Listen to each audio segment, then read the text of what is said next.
¿En vivo ya? ¿Sí? Bueno, usted puede verificar en nuestro Facebook, David y Miss Vega, estamos transmitiendo desde allí. ¿Cómo puede usted ayudar a que este ministerio, a que la palabra de Dios avance? Bueno, simplemente entre, haga un comentario, ponga su reacción, comparta, mencione a alguien ahí que ya estamos en vivo. Esperemos que todos esté escuchando muy bien, que se esté mirando bien, porque ese es el plan, ¿verdad? Poco a poco ir mejorando. Estamos hablando ya de pues nuevo equipo, nuevos recursos para mejorar nuestra transmisión. Posiblemente pronto podamos transmitir el servicio completo con todo y la adoración. Así que bueno, es algo que el equipo está trabajando duro para eso. Pero ya estamos listos entonces. ¿Se puede escuchar y se puede ver bien? Alguien hágame una seña de que todo está funcionando bien, se ve bien, se escucha bien. Muy bien. Bueno, Dios les bendiga a los que están ya conectados en línea. Bienvenidos a Radiant Church El Mirage y a todos los que nos acompañan hoy. ¿Cuántos están aquí por primera vez? Levanten su mano si hay personas aquí por primera vez. Iván y Mónica, por supuesto. Bienvenidos, bienvenidos a casa. Bienvenidos, muchachos. Por acá tenemos también, bienvenida. ¿Cuál es su nombre? Edith y Josefina. Bienvenidas, Edith y Josefina. Qué bendición tenerlas aquí en casa. Qué bendición. Gracias por venir. Gracias a todos por estar aquí. Yo sé que hay muchos lugares y muchas formas de escuchar la palabra. Y de verdad apreciamos que usted se tome el tiempo. Por eso preparamos el servicio lo mejor que podemos. Nos entregamos al 100 porque valoramos el tiempo que usted está aquí. Y queremos que usted sea bendecido por Dios. Gracias por estar aquí. Y gracias al tremendo equipo de servidores que hacen posible que todo esto se transforme desde temprano. Desde las 6:30 están aquí para acomodar todo. Gracias a Dios por ellos. Bueno, en las últimas semanas hemos aprendido cómo conocer la voluntad de Dios. Hemos hablado de la serie del libro de los Hechos. Estamos en una serie del libro de los Hechos. Y hemos aprendido también el poder de la alabanza. Todos se acuerdan, o algunos se acuerdan tal vez, de cuando Pablo y Silas fueron encarcelados en Filipos y ellos adoraron a Dios. Hubo un terremoto, la cárcel se abrió. Y bueno, aprendimos ahí bastante de cómo responder en los momentos de crisis. También aprendimos que a Dios no le agradan los cobardes. ¿Se acuerdan que dijimos, no, seré un cobarde? Sí, y de hablar del evangelio con audacia, con valor.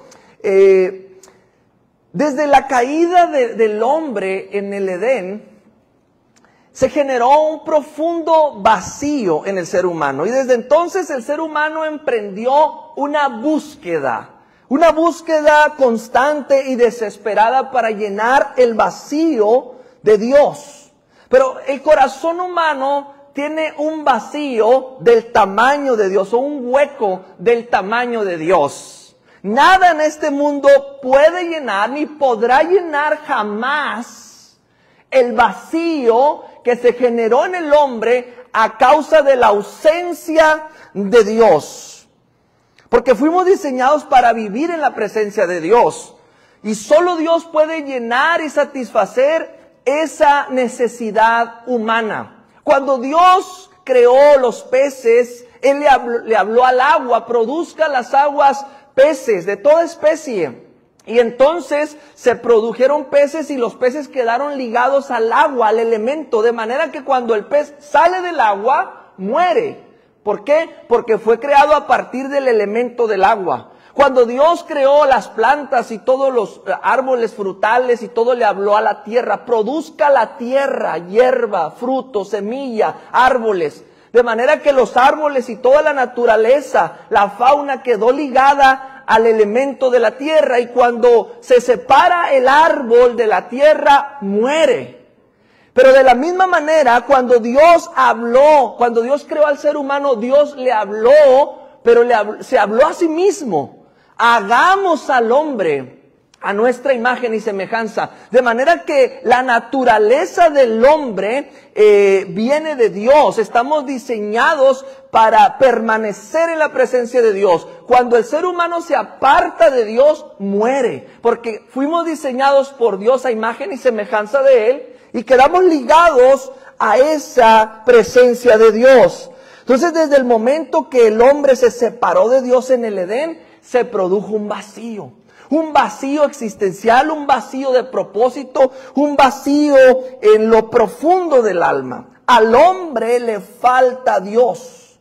Y el ser humano ha intentado llenar ese vacío creando sus propios dioses. ¿Por qué? Porque como al hombre le falta Dios, porque quitó a Dios de su vida, entonces el hombre, tratando de llenar ese vacío, ha creado múltiples dioses. Pero ninguno de esos dioses que el ser humano ha creado ha podido llenar el espacio que solamente le corresponde a Dios.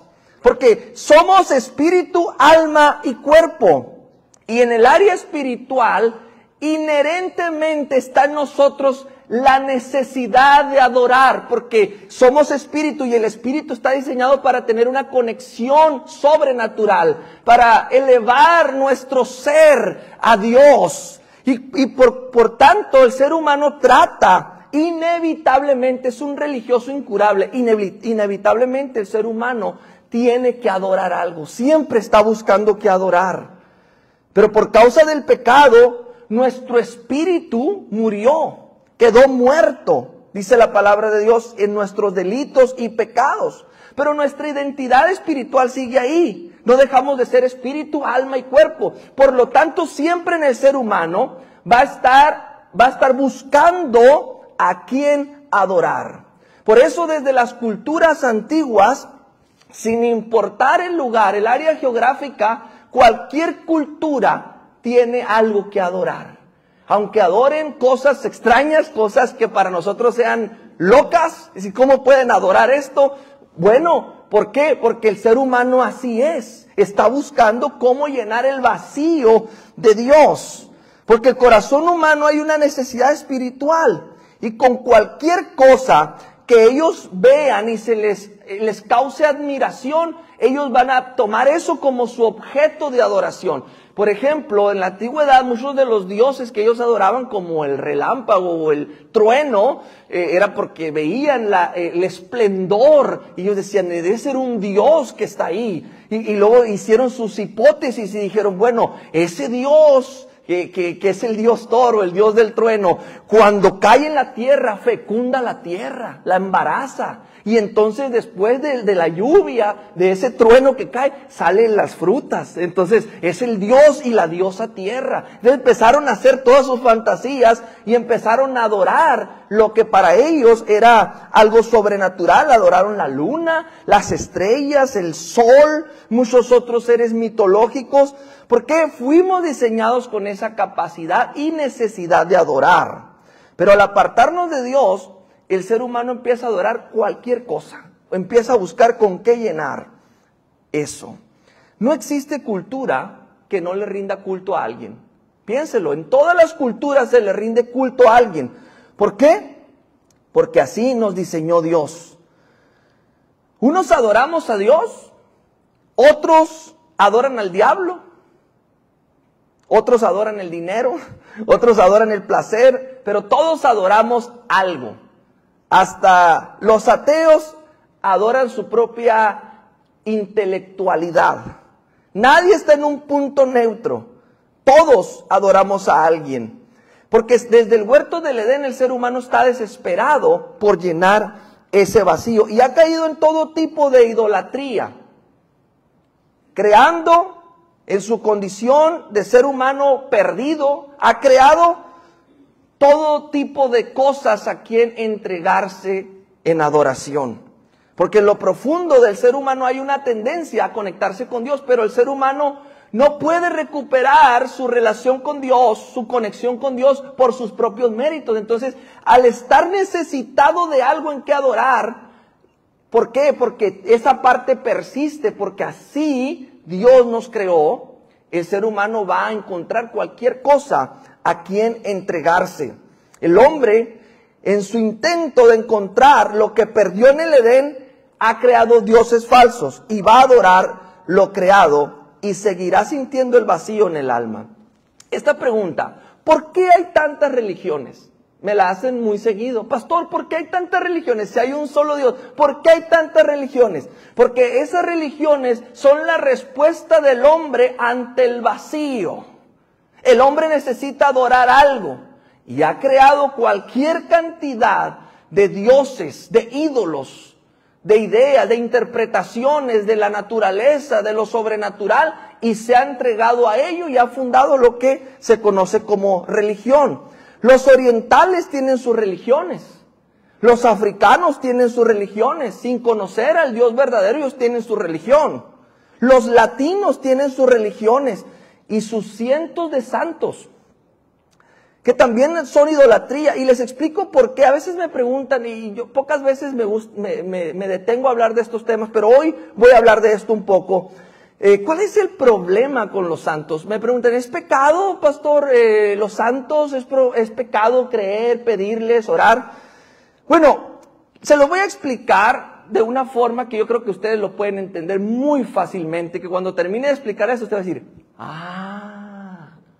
¿sí? Sin atacar y sin ofender. Le voy a explicar por qué hay un problema con los santos. Un santo era un ser humano creado como tú y como yo. Es creación. Un ser humano es creación. Tú y yo somos creación. Todo ser creado solamente puede ocupar un lugar en el espacio. Todo ser creado solamente puede estar en un lugar a la vez. No puede estar en muchos lugares al mismo tiempo. Y no puede saber todo lo que está pasando en diferentes lugares al mismo tiempo. ¿Por qué? Porque es creación. Es más, ni el diablo puede, ni siquiera con todo el poder que tiene, estar en dos lugares al mismo tiempo. No puede. Porque ese atributo solo le corresponde a Dios. Solo Dios es omnipresente, que está en todo lugar. Solo Dios es omnipotente, que todo lo puede. Solo Dios es omnisciente, que todo lo sabe. Esos tres atributos son los que hacen que Dios sea Dios. Él conoce el pasado, el presente y el futuro. Está aquí, está 1000 años adelante. Él ya sabe todo lo que va a pasar. Por eso nosotros le pedimos a Dios y confiamos en Dios. ¿Ok? Pero un santo fue un ser humano que por más bueno y por más entregado a Dios, no adquiere ningún poder, ningún atributo divino al momento de morir. El día que yo muera, usted puede decir, el pastor es muy buena onda y todo, pero yo no le voy a hacer ningún milagro. El día que yo muera, ¿sí? Ese día yo parto de este mundo, de este plano terrenal. Y yo ya no lo voy a escuchar a usted por más que pida y quiera hablar conmigo. Porque la gente, los seres humanos que parten de este mundo, ya no tienen contacto con este plano terrenal. Van a otro lugar, ya sea el cielo o el infierno, pero no tienen contacto ni comunicación, ni se enteran. No saben que la gasolina está subiendo, no saben nada de que los huevos están bien caros, no saben nada. Imagínense, si la Biblia dice que allá en el cielo no hay llanto, ni tristeza, ni dolor. Imagínense que el ser humano parte de este mundo y va al cielo y sigue estando enterado de toda la desgracia. ¿Usted cree que va a tener paz? ¿Usted cree que no va a haber llanto, ni no le va a dar tristeza a ver cómo está la familia, cómo está la situación, los gobiernos? Entonces, la persona que parte de este mundo, se llame María, se llame San Judas, se llame Martín, se llame Caballero, se llame como se llame, ya no tiene comunicación ni contacto, no puede escuchar a nadie de lo que hablen aquí en la tierra, ni puede responderle a nadie, ni puede enterarse de nada. Ojo, cuando a una persona que falleció lo canonizan o le hacen altares y le piden, lo están poniendo en el lugar de Dios. ¿Por qué? Porque al pedirle a esa persona le están atribuyendo que puede escucharlo, que puede estar en el cielo y puede estar aquí al mismo tiempo. Que puede saber todo. Imagínate si yo estoy en Guadalajara, que es un lugar donde en cada esquina hay una catedral. Y estoy pidiéndole a un santo, a San Judas tan feo o Tadeo, y le pido. Y hay otra persona en Sonora al mismo tiempo pidiéndole, haciéndole un altar. ¿Cómo va a estar ese santo en dos lugares al mismo tiempo y contestando y enterándose? Eso solo le corresponde a Dios. Por eso cuando me preguntan, ¿es pecado los santos? Yo le diría, sí. Porque le estás poniendo un atributo de poder, de omnisciencia, de omnipresencia que solamente le corresponde a Dios. Aparte de eso, pues es medio raro que una imagen de palo, de madera, de oro, de lo que sea, pueda escucharte. Entonces, no es bíblico. Por eso Dios dice que no te hagas imagen ni nada. ¿Por qué? Porque eso significa idolatría, porque el ser humano está tratando de encontrar, cómo llenar el vacío que se produjo en su corazón por la ausencia de Dios. Pero una vez que te encuentras con Jesús, ya no necesitas ningún intermediario, ningún santo, ninguna veladora, ni nada, porque tienes acceso directamente al trono de Dios. Ya no necesitas nada. ¿Sí? ¿Por qué? Porque puedes estar en contacto directamente con Dios. Entonces, ahí está la explicación por qué ni María, ni ningún ser humano que fue creado, ni ningún ángel, ni arcángel, ni querubín, ni nadie puede ocupar el lugar que le corresponde a Dios, en la forma de que pueda conocer todo lo que la gente está pidiendo, todo lo que la gente está necesitando. Solamente Dios puede hacerlo. Ahora todos hagan, ya sé cómo le voy a explicar a la comadre. Está sencillo. No es ofensivo, solamente estás explicando por qué eso no puede suceder. Sí, la pregunta es al final. Entonces, el que tiene un santo y le pide y confía en él, pues ya lo convirtió en un Dios y es un Dios falso. Y eso es idolatría. ¿Por qué? Porque hay un Dios que creó todas las cosas. Todas las demás son criaturas y a ninguna criatura se debe venerar. Venerar. No se debe venerar ninguna criatura, mucho menos adorar. Hay quien dice, pero no adoramos a las imágenes. Bueno, les ponen veladoras. El origen de la veladora es que cuando quema, o el origen es quemaba incienso, y el incienso tenía el sentido de quemar algo para que se elevara ese humito a la altura y llegara, y el Dios lo oliera como una ofrenda de gratitud, de adoración. Entonces las veladoras, no crea que es para que no esté a oscuras. Es porque el origen de eso es quemar algo, o incienso, o algo que subiera como sacrificio, porque se entiende que a ese que le estás poniendo una vela está en las alturas y merece adoración. Estoy durando mucho tiempo aquí y voy a saltar a la lectura bíblica, porque ahorita están muy... Bueno, ahí está grabado, lo pueden volver a ver. Hechos 17, 16, 34. Una vez dicho esto, vamos con Pablo y la serie del libro de los Hechos, porque Pablo se enfrentó a esta situación, por eso es la introducción. Mientras Pablo los esperaba en Atenas, su espíritu se enardecía viendo la ciudad entregada a la idolatría. Así que discutía en la sinagoga con los judíos y piadosos, y en la plaza cada día con los que concurrían. Y algunos filósofos de los epicúreos y de los estoicos disputaban con él. Y unos decían, ¿qué querrá decir este palabrero? Y otros, parece que es predicador de nuevos dioses, porque les predicaba el evangelio de Jesús y de la resurrección. Y tomándole, le trajeron al Areópago diciendo, ¿podremos saber qué es esta nueva enseñanza de que habla? Pues traes a nuestros oídos cosas extrañas. Queremos pues saber qué quiere decir esto, porque todos los atenienses y los extranjeros residentes allí en ninguna otra cosa se interesaban sino en decir o en oír algo nuevo. Entonces Pablo, puesto en pie en medio del Areópago, dijo, varones atenienses, en todo observo que sois muy religiosos, porque pasando y viendo vuestros santuarios, hallé también un altar en el cual estaba la inscripción al Dios no conocido, al que vosotros adoráis, pues sin conocerle.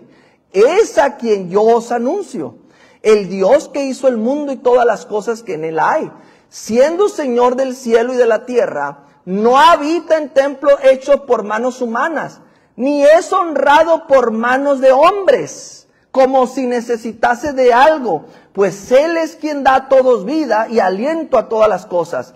Y de una sangre ha hecho todo el linaje de los hombres, para que habiten sobre toda la faz de la tierra.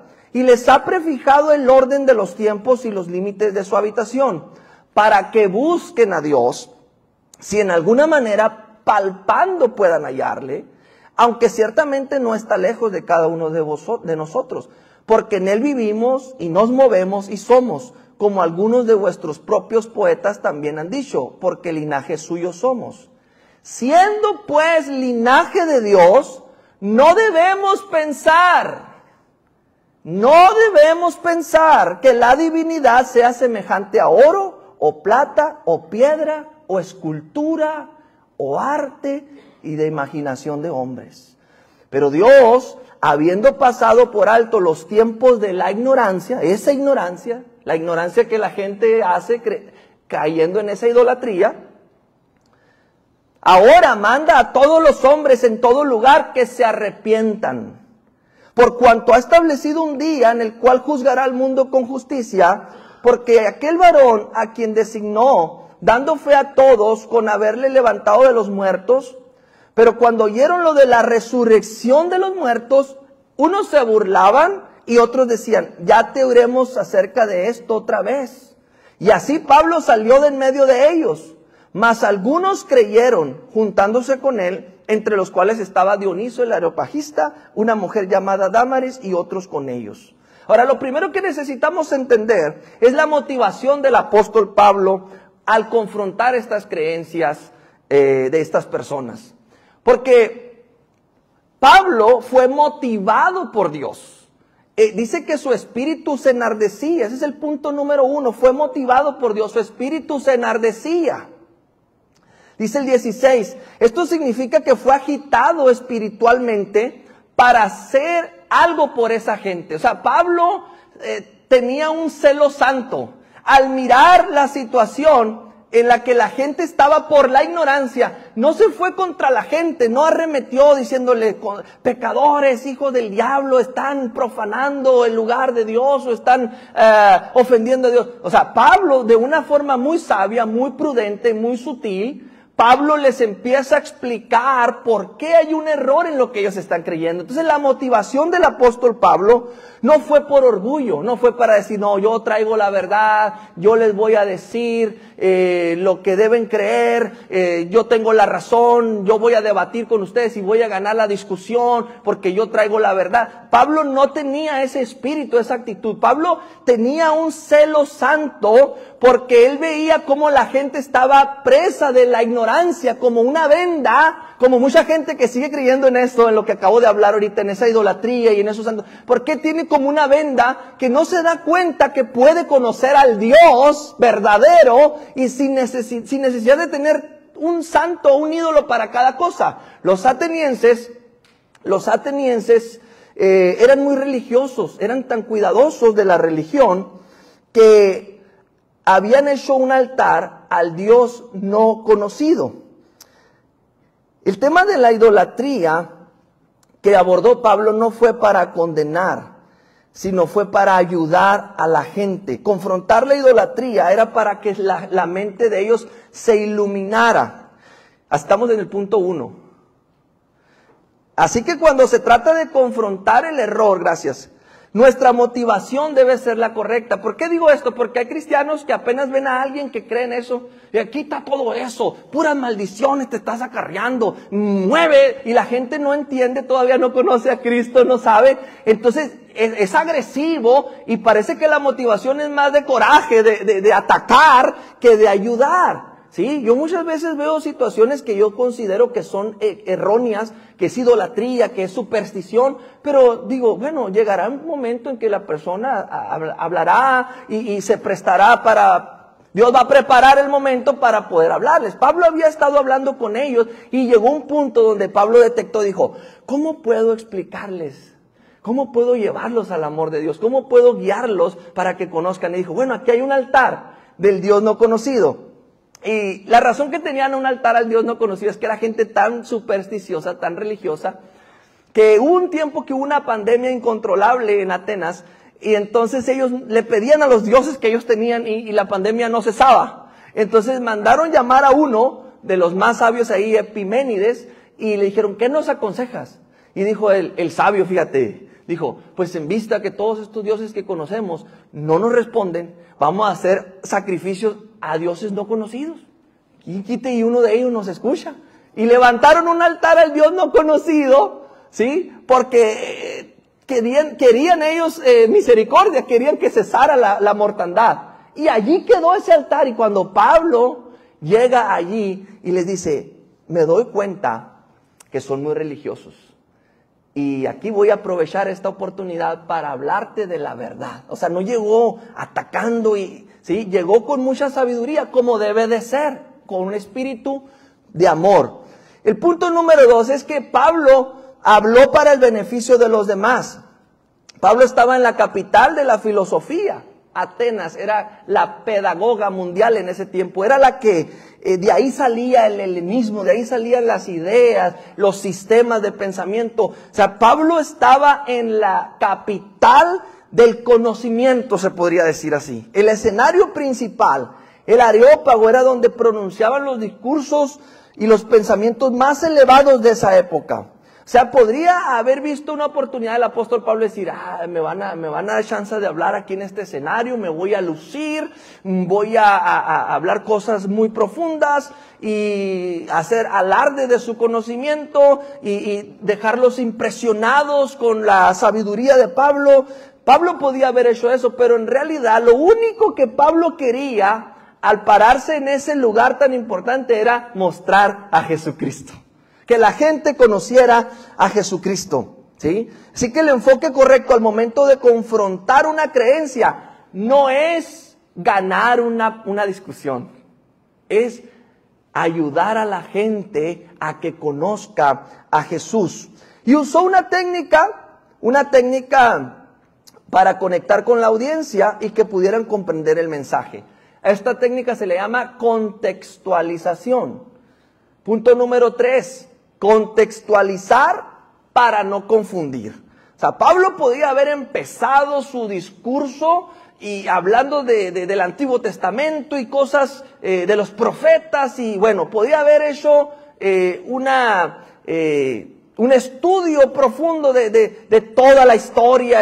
Pero Pablo dijo, ¿cómo le hago para hablarles de Dios, de Jesús? Entonces empieza y dice, voy a usar este altar como un medio para llamar la atención de ellos y entonces les voy a presentar el Evangelio. ¿Ustedes creen que ese altar era realmente del Dios de nosotros? No, Pablo lo sabía, que no se le levanta altares a Dios así, y que Dios no habita en templo hecho de manos de hombres. De hecho, él se lo explicó. Pero Pablo estaba usando una estrategia para conectar con la gente.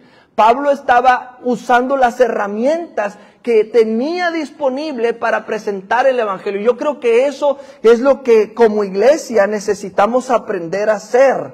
Necesitamos aprender a usar todos los medios y los recursos, las noticias del día, las situaciones que están pasando para abrir un tema de conversación con la gente y llevarlos al conocimiento de Dios. Pasar de un plano natural, una conversación, a un plano espiritual. Fíjese cómo Dios usó aquí a Pablo de una forma tremenda. Y el propósito se cumplió. La gente escuchó lo que Pablo estaba diciendo. Estuvieron interesados, ¿sí?, para escuchar el Evangelio. Ya cuando Pablo explica el Evangelio, entra en materia. Miren lo que dice el punto 4. Pablo le dice, fuimos hechos por Dios, no nos hicimos a nosotros mismos.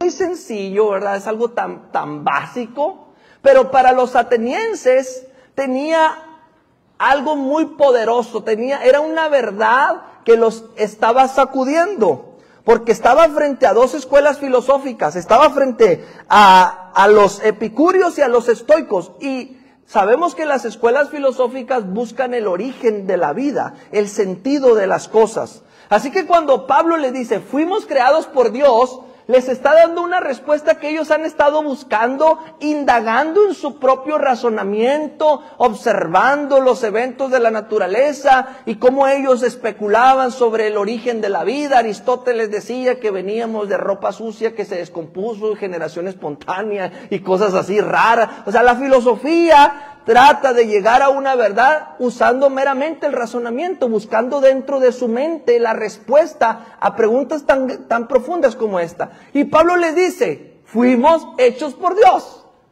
Con esa frase tan sencilla les da una respuesta. La filosofía está muerta. Ahí está la verdad. Fuimos creados por Dios. Y esa frase tiene una implicación o muchas implicaciones que hizo un efecto en ellos. ¿Por qué? Porque esa respuesta les daba esperanza a la vida de ellos. Le abre la esperanza a conocer la razón de la existencia. Si fuiste creado por Dios, ¿por qué? Quiere decir que ese Dios tiene un plan para mí. ¿O por qué me creó? ¿Cuál es el destino que Él tiene para mí? ¿Por qué estoy aquí? ¿De dónde vengo? ¿A dónde voy? Quiere decir que esa simple frase, fuimos hechos por Dios, que Pablo usa en su discurso, les está dando esperanza a ellos para encontrarse con el Dios verdadero.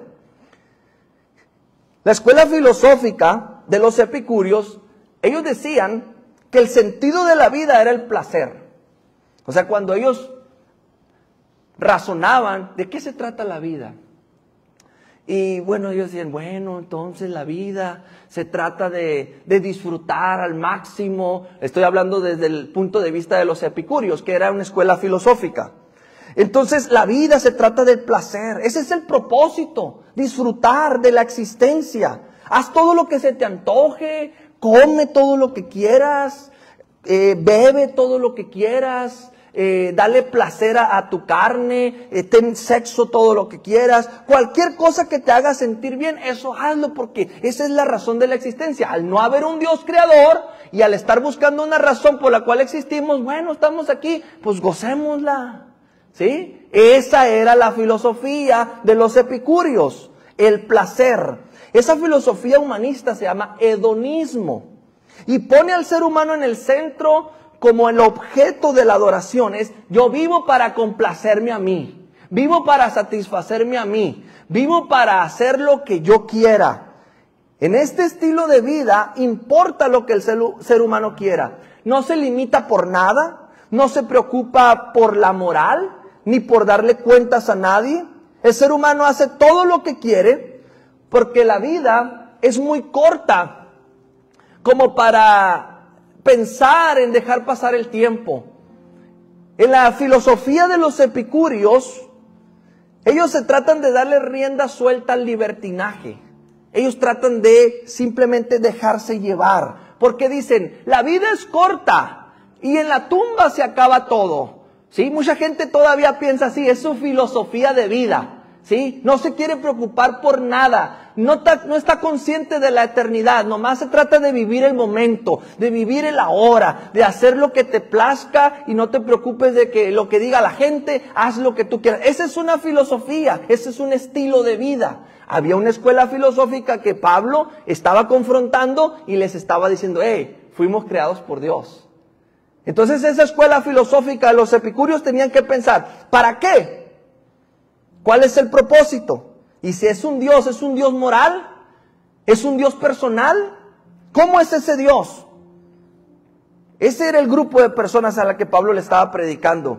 Llevaban una vida de placeres y estaban convencidos que eso se trata la vida. Y todavía hay gente viviendo con esa idea, pensando que en la tumba terminará todo. Pero también estaban los estoicos. Esos eran una escuela filosófica, los del placer, los del hedonismo. Y también estaban los estoicos, los que creían que la vida se trataba del saber, de adquirir conocimiento y llegar a un punto de dominio sobre sí mismos. Ese punto se le llama impasibilidad, donde tú puedes controlar tus emociones, tus pensamientos, y donde a través de esa mentalidad tú puedes establecer un sistema de gobierno que pueda mejorar al mundo. Para los estoicos la vida se trata de poder, el orgullo de estar por encima de los demás, el orgullo de saber más que los demás, el orgullo de la grandeza mental, de dominar la ciencia. Glorifican el razonamiento como el propósito más elevado de la vida humana. Esa era la otra escuela. Así que Pablo no estaba parado frente a gente ignorante, estaba parado frente a la filosofía de la época. Ellos creían, los estoicos, que toda la desgracia humana se originaba por malos razonamientos y que si lograban razonar de una forma correcta, entonces podrían redimirse a sí mismos, podrían crear un mundo mejor mediante su sistema de razonamiento. Entonces Pablo está frente a esas dos corrientes, las más fuertes. la corriente del placer y la de la ciencia. Estas dos corrientes proclaman las ideas del origen y el propósito de la vida. Y ahí está el apóstol predicando el evangelio con un mensaje que dar ante dos grupos de personas, los de la ciencia y los del placer. Los que creen que la vida se trata de disfrutarla y que no pasa nada, y los que creen que en la ciencia está la respuesta a todas las preguntas. Imagínense esa escena. Y Pablo empieza diciéndoles, vengo a hablarles de este Dios que ustedes no conocen. El creador de todas las cosas. Ese Dios desconocido por ellos, pero conocido por nosotros. Y le dice, ese Dios creó todas las cosas, pero también se hizo carne. Ese Dios vino a este mundo para perdonarnos de toda la idolatría. Él manda que se arrepientan de su forma de pensar equivocada y se vuelvan a Dios. Y Dios va a borrar todos los pecados del pasado porque lo hicieron en ignorancia. Pero ahora yo vengo a traerles la verdad de este Dios. Es un Dios personal. Es un Dios que tiene un propósito para cada uno de nosotros. Que nos ama tanto que dio su vida en la cruz del Calvario para salvarnos, para mostrarnos que Él está interesado en nosotros. Es un Dios personal que confronta nuestro estilo de vida. La gente no quiere un Dios personal, quiere un Dios allá lejano, un Dios del trueno, un Dios del sol, un Dios allá, un Dios que no está al pendiente de lo que yo pienso, de lo que yo hago, de lo que yo hablo. Por eso Jesucristo confrontó las dos filosofías, porque es un Dios tan personal que nos confronta con nuestro estilo de vida y nos lleva a un cambio, nos lleva a corregir nuestra moral, nuestra conducta. Y estaba sacudiendo el mensaje de Pablo, esas dos escuelas filosóficas, estaba cayéndose a pedazos los cimientos de las dos filosofías más poderosas, el placer y la ciencia. Y Pablo les dice, este Dios murió como humano y resucitó para demostrar que la tumba no es el final. Pácatelas. Todos daremos cuentas a Dios, le dice Pablo. Por lo que hicimos en este mundo, habrá un juicio para todos los que rechazan la oportunidad de arrepentirse. La gente estaba impactada cuando escucharon de la resurrección. Primero, ya había llamado el interés de ellos Pablo, y cuando ya estaban toda la atención, le dice, ¿creen ustedes que pueden vivir como sea? Porque piensan que está bien, porque sus ideas les dicen que está bien, y creen que no va a pasar nada. Hay vida después de la muerte. ¿Han pensado en eso? ¿Qué va a pasar con ustedes, filósofos? ¿Qué va a pasar con ustedes que viven como si no pasara nada, nomás dándole rienda suelta a los placeres? ¿Qué va a pasar con ustedes? Jesucristo, el Dios que yo vengo a predicarle, murió y resucitó para comprobar que la tumba no es el final y que vamos a dar cuenta a ese Dios que creó todas las cosas. No nos hicimos a nosotros mismos, vamos a rendir cuentas al Dios Todopoderoso. ¿Están listos para enfrentar ese momento? Y dijeron ellos, todas las filosofías del mundo se caen cuando los confrontas con la tumba. Cuando le dices, ¿qué va a pasar cuando cierres tus ojos en este mundo y los tengas que abrir un segundo después? ¿Dónde va a estar tu alma? ¿Has pensado que el estilo de vida que llevas te está llevando a un destino? ¿Cuál es el destino? En su religiosidad, ellos querían llenar ese vacío con la verdad. Crearon ese altar. Tenían muchos altares. Pero lo querían llenar al mismo tiempo con placer y con conocimiento. Y eso fue lo que Satanás le ofreció al hombre en el Edén. Dice que el fruto era codiciable a los ojos para alcanzar conocimiento. Placer y ciencia. Por esas dos cosas el ser humano le dio la espalda a Dios en el Edén. Y ante esas dos cosas se encuentra Pablo en el Areópago y le dice, ya quiero verlos enfrentando a este Dios que nos ha mostrado su amor y que no quiere que nadie se pierda, que no vino a condenar al mundo, sino para que el mundo sea salvo por Él, que vino por amor a nosotros, que dio su última gota de sangre en la cruz por nosotros, pero manda a todos que se arrepientan. Porque han estado tratando de llenar ese vacío con dioses falsos. Porque han estado viviendo como les place. Porque han estado viviendo como si Dios no le importara nada, no existiera. Porque tienen dioses a su antojo. Manipulan a sus dioses. Hacen los dioses a la manera que a ustedes les place con sus manos. Y todavía les piden a esos dioses, siendo que ustedes mismos los hicieron con sus manos. Eso es absurdo. La filosofía de ustedes está equivocada, le dijo Pablo. Ni el placer ni el conocimiento han saciado la necesidad del ser humano. Solo Jesucristo puede hacerlo. Pero cuando los filósofos oyeron que hay vida después de la muerte, se escandalizaron. ¿Saben por qué es tan escandalosa esta verdad? Porque a cualquier persona, aún el ateo, aún el que usted quiera, usted le dice, ¿qué va a pasar contigo cuando mueras? Esa pregunta lo sacude. No importa cómo vivan, cómo crean, qué tanto conocimiento tengan, no importa qué tanto dinero tengan, qué tanto placer tengan, qué tanto haya acumulado, no importa, pregúntales. ¿Qué va a pasar contigo, con tu alma cuando mueras? Después de la tumba, ¿qué va a pasar en tu eternidad? ¿A dónde vas a ir? Ahí no hay conocimiento que valga, no hay dinero que valga, ahí solamente es si la persona puso su fe y su confianza en el Dios verdadero o en los falsos. Nunca se ha sabido que el dinero pueda salvar a nadie de la tumba. Nunca se ha sabido que el conocimiento pueda salvar a alguien de la tumba. Solamente Jesús dijo, el que cree en mí, aunque esté muerto, vivirá. No morirá. Si Dios creó al ser humano, el ser humano tiene un sentido eterno, tiene un propósito y un destino establecido por Dios. Si Dios creó al ser humano debe dedicar su vida a conocer a Dios. Ese es el propósito principal de nuestra existencia, conocer a Dios, adorar a Dios. Si Dios creó al ser humano, la tumba no es el final y el ser humano debe pensar en la vida que está llevando porque dará cuenta de todo lo que ha hecho.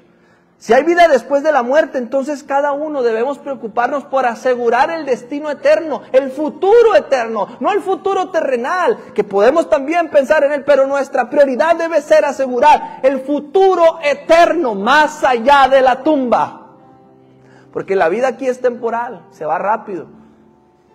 Unos fueron en un submarino a ver el Titanic y ya no regresaron. Millones de dólares. ¿De qué sirvió? De nada. Placeres que se querían dar para satisfacer su ego, de hacer cosas que nadie ha podido hacer. La ciencia, pudimos crear un aparato que va y llega y todo, y tenemos el dinero y tenemos el conocimiento y nos vamos a dar ese placer. ¿Dónde abrieron los ojos esos hombres un segundo después de que sucedió la implosión? ¿De qué sirve ganar al mundo si se pierde el alma? Ese Dios no se conocía antes, pero ahora lo conocemos. Su nombre es Jesucristo.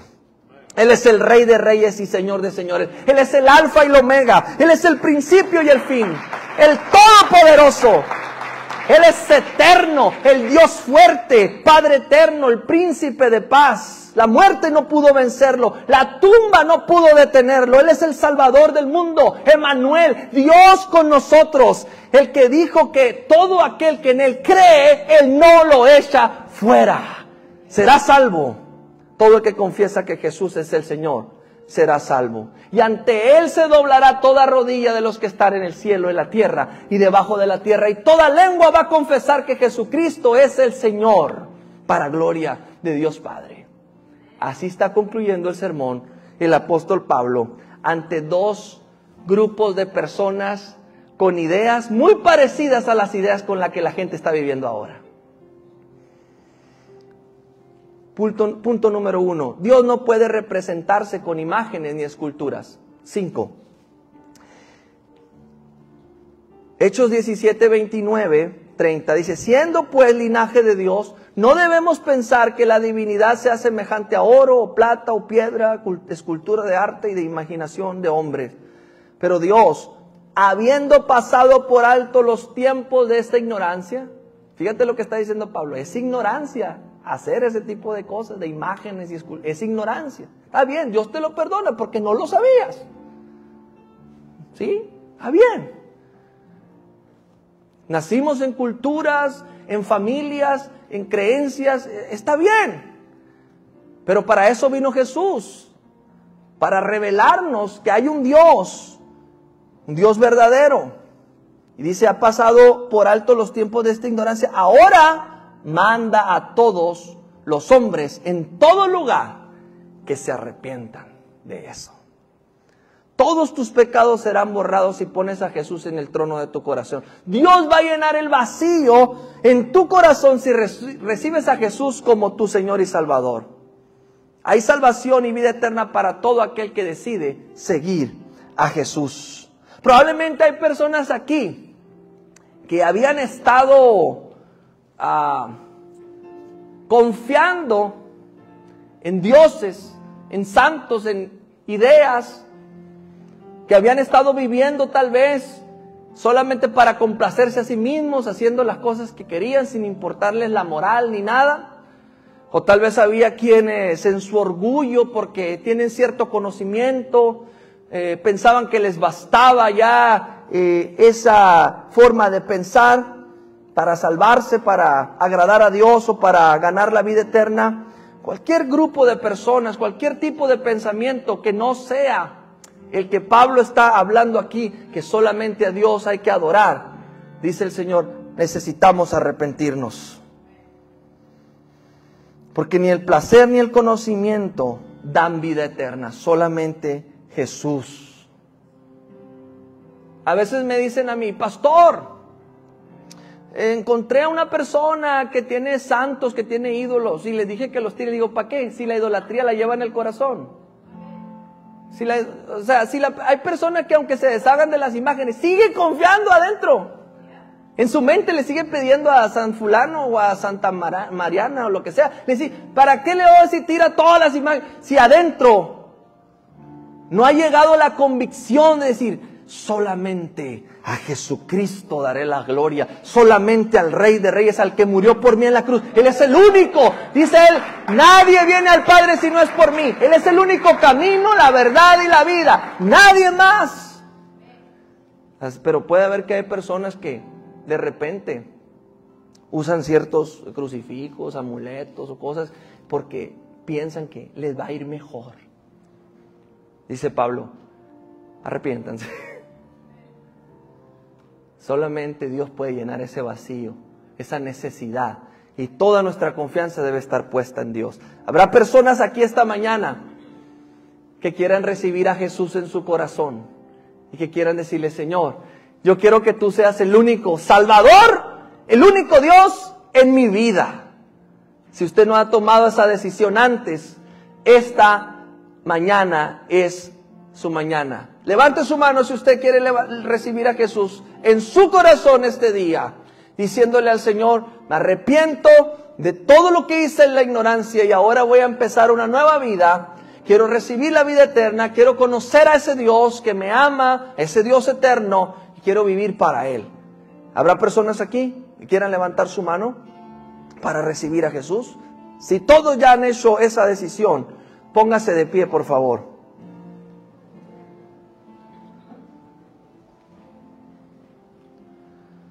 Vamos a terminar la transmisión.